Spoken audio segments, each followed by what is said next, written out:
Hey, kia ora, Helen Brahms here, coming to you live from Sun City in Arizona, and it's the morning, and I've made it on for our daily live before I actually got a part one in. That's it. So simple. I got a part one in. What day did I last do a part one? I don't remember. I don't remember the last time I got on in the morning. But I made it this morning. I looked at the clock and I thought, I have time. Yes, I have time. Everything's ready.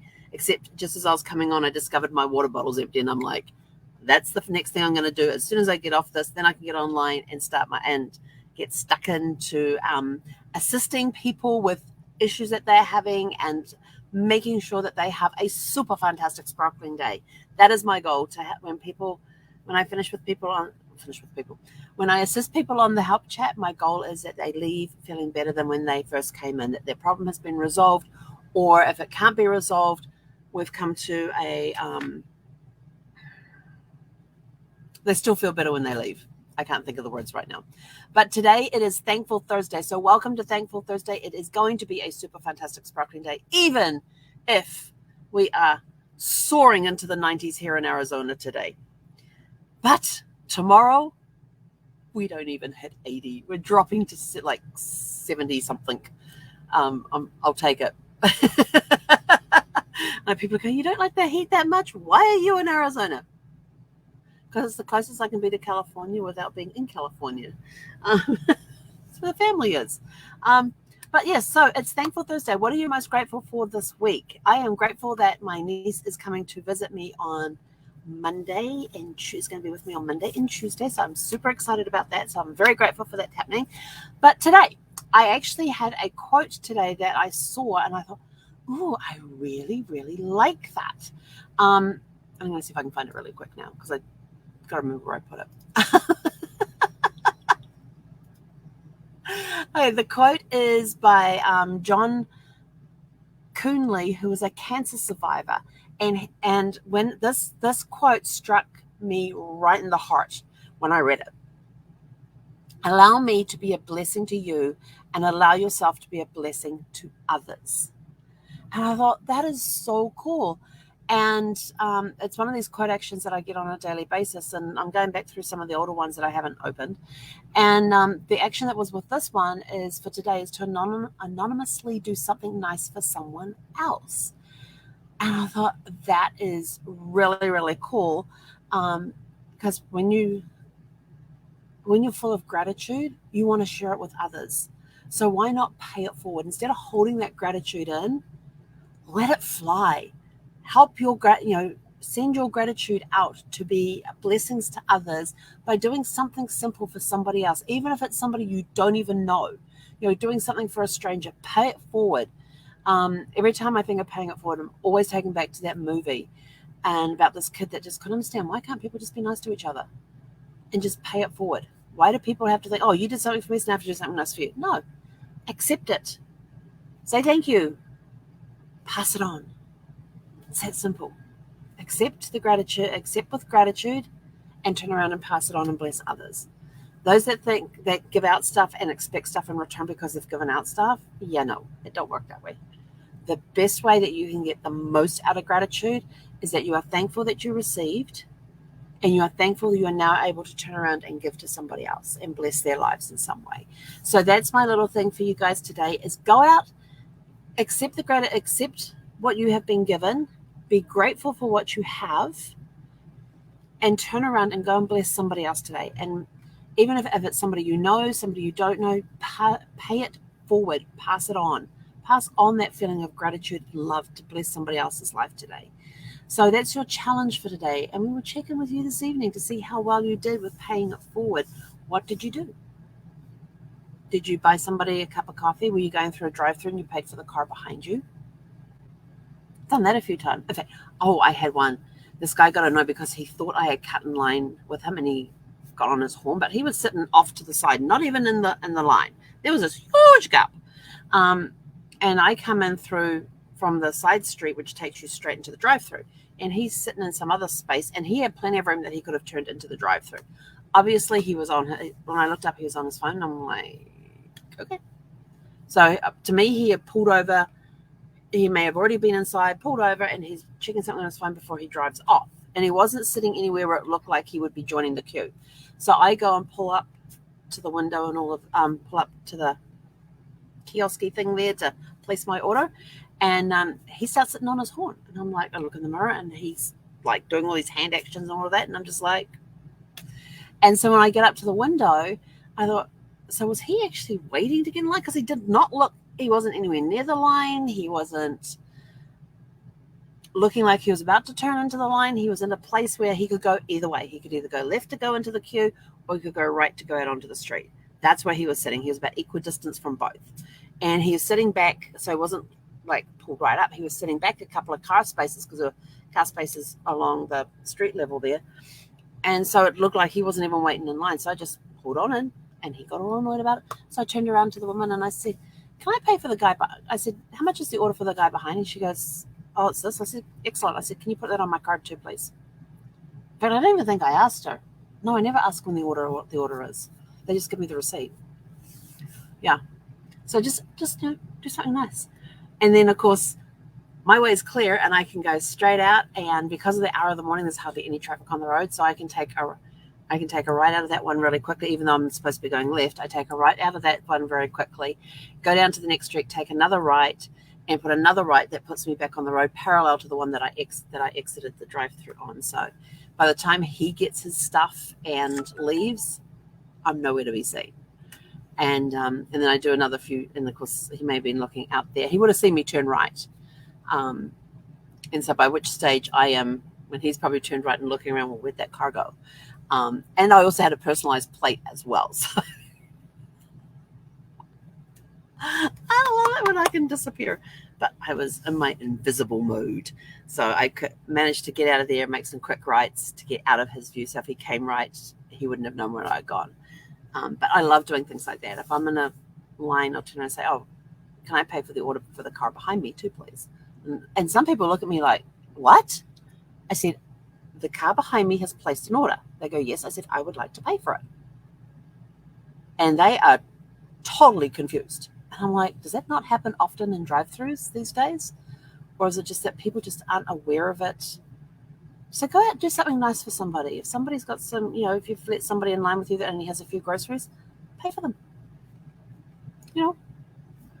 It's just doing that something nice. And when you do something nice, there's just something that happens inside of you that makes your gratitude for what you have and what you have been blessed with amplifies so much more. And that feeling is just an incredible feeling. You just want to turn around and go bless more people.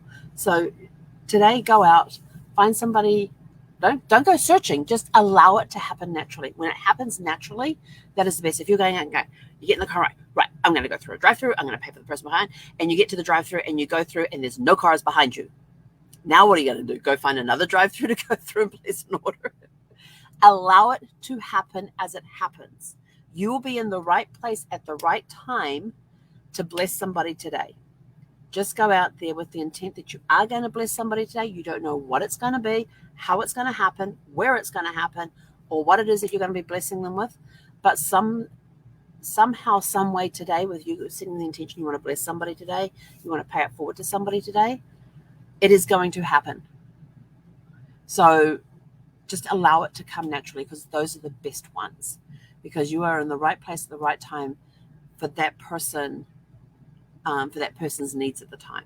So go out, have a super fantastic, sparkling day of blessing people today, of paying it forward, being grateful that you are able to do that, even if you're struggling. I mean, there's times that I'm so like, I really don't have the money to pay, but I'm going to do it anyway. So there's been times that I've been, down to last dollars and stuff, and I've still paid for the car behind me. So, or found some way to pay it forward to somebody. And it doesn't have to be monetary. It could be something as simple as holding a door open for somebody and saying, have a blessed day as they come through. Even if they don't talk to you, they don't acknowledge you, they don't, because when you speak to them, like I'll open the door for somebody and they'll walk through and go, have a super fantastic, sparkling day. And they're like, wait, what? And I go, have a super fantastic, sparkling day. And I walk on and they're left, and I've turned around and looked back, and they're sort of like, still trying to figure it out. But go out and bless people today. And it doesn't have to be monetary. It could be something that's helping somebody with their groceries, helping somebody, if you see somebody struggling with getting something into their car or tying something down on the roof, you need somebody who needs an extra hand, a set of hands.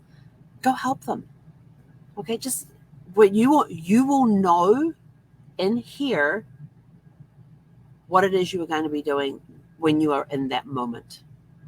If you there was one time I was at a grocery store. Now Brad and I had a fight, and I said, I'm going for a drive to go clear my head. He's like, okay, because that's what we did. We would remove ourselves from a situation before it blew out of proportion.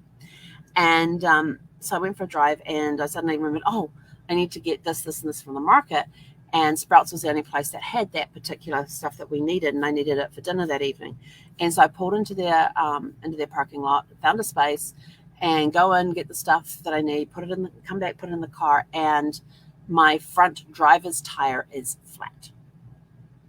And I'm like, oh my gosh, this, I just really need this on top of everything else that's happened today. It was just one of those days I was just sort of like in my head and stuck in my head.